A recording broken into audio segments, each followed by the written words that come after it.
Oke, bismillahirrahmanirrahim. Assalamualaikum warahmatullahi wabarakatuh. Selamat pagi. Pertemuan kali ini kita akan membahas lanjutan dari materi termodinamika korosi. Nah, minggu lalu saya jelaskan bahwa termodinamika korosi ini membantu kita mengetahui apakah reaksi itu, kalau secara elektrokimia, membantu kita mengetahui apakah reaksi kimia itu bisa terjadi secara spontan ataupun tidak. Artinya apa? Artinya korosi kita ini, proses korosi ini apakah dia bisa berjalan sendiri, maksudnya bisa terjadi atau tidak terjadi gitu. Kita review dikit ya. Jadi minggu lalu, korosi itu akan terjadi ketika sebuah reaksi atau sebuah sistem itu memiliki positif driving voltage ya. Jadi kalau dia memiliki positif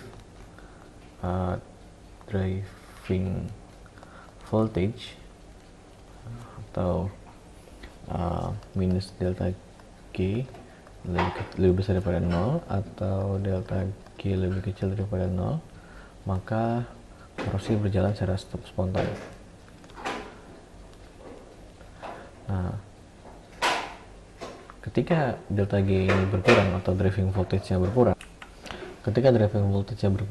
maka delta G ini akan mendekati 0 ya, sampai delta G ini sama dengan 0. Nah, maka dia kecenderungan untuk korosinya akan semakin berkurang. Nah, ketika sudah delta G nya negatif, driving voltage-nya jadi negatif ya, maka ketika driving voltage ini negatif, maka berarti delta G ini lebih besar daripada 0 ya, minus delta G lebih kecil daripada 0 ya. Berarti yang terjadi adalah korosi tidak terjadi. Jadi kemungkinan korosi itu bisa kita abaikan ya.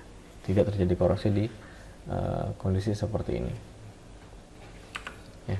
Rumus delta G itu kemarin sudah kita bahas juga ya. Kemudian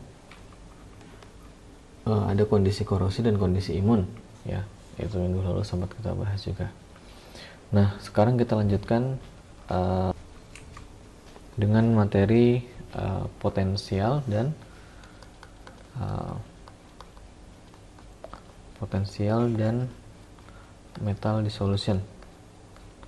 metal dissolution.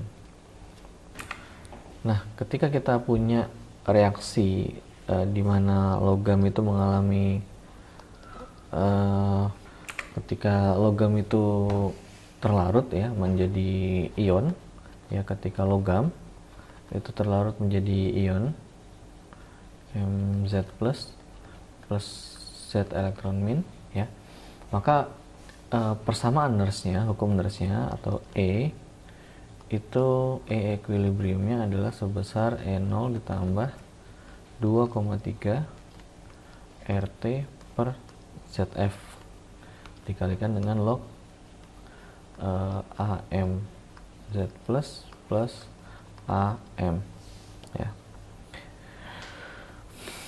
Nah, dimana untuk dalam kondisi ini kita bisa lihat bahwa Z ya, Z-nya itu sesuai dengan ini Z ya, di sini Z sesuai dengan ini.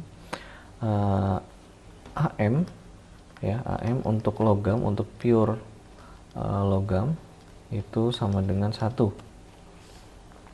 Dan AMZ plus ini untuk logam itu biasanya adalah untuk ion logam itu biasanya ya memiliki sama dengan konsentrasi metalnya, dan biasanya diasumsikan sebagai sebesar 10⁻⁶ mol per liter ya.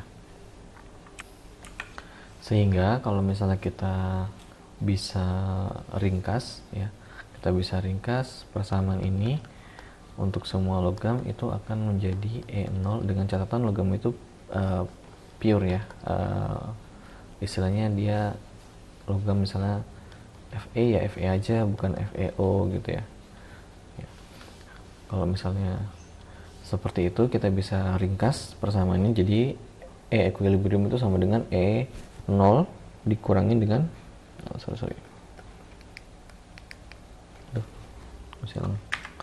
E0 dikurangi dengan 0,354 per Z ya, karena R sama T ini konstan, biasanya kita ketahui F juga konstan, ada nilainya, A itu diasumsikan segini dan pure logamnya diasumsikan sebagai segini gitu.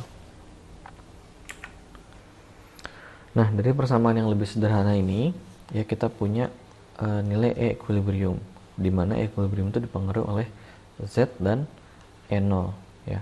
Kalau dilihat berarti Z itu adalah ion, berapa ionnya dan berapa elektron yang berpindah ya. Elektron yang dihasilkan dari reaksi anodiknya. Nah, E0 ini bisa didapatkan dari tabel potensial reduksi.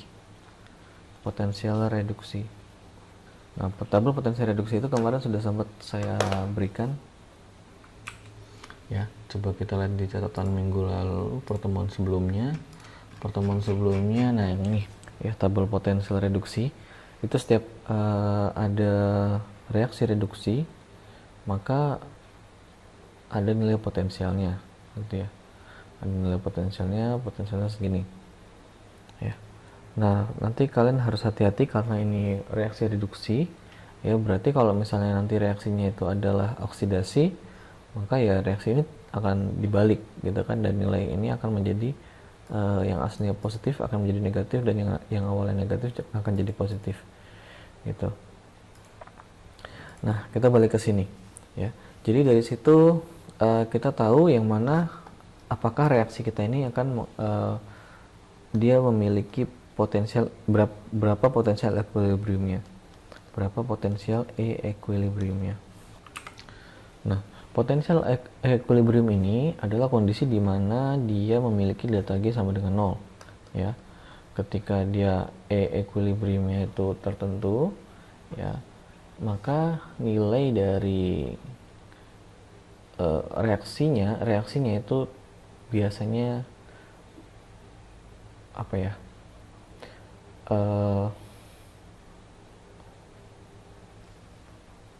dia berada dalam kesetimbangan ya.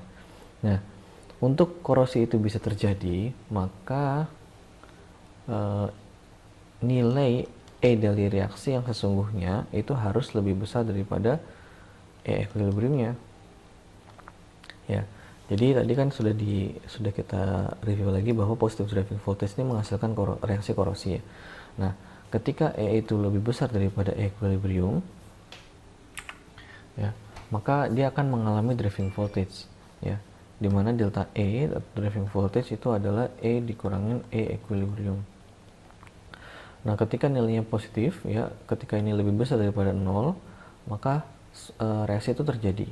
Nah, ketika nilai delta E ini semakin kecil, maka kecenderungan untuk korosi itu akan semakin berkurang sampai ketika delta E ini mengalami masuk ke dalam nilai negatif, atau ketika E lebih kecil daripada E equilibrium, maka delta E ya, min E equilibrium ini kan pasti akan lebih kecil daripada 0, maka kecenderungan reaksinya itu akan sangat rendah, atau bisa dibilang kemungkinan tidak akan terjadi reaksi.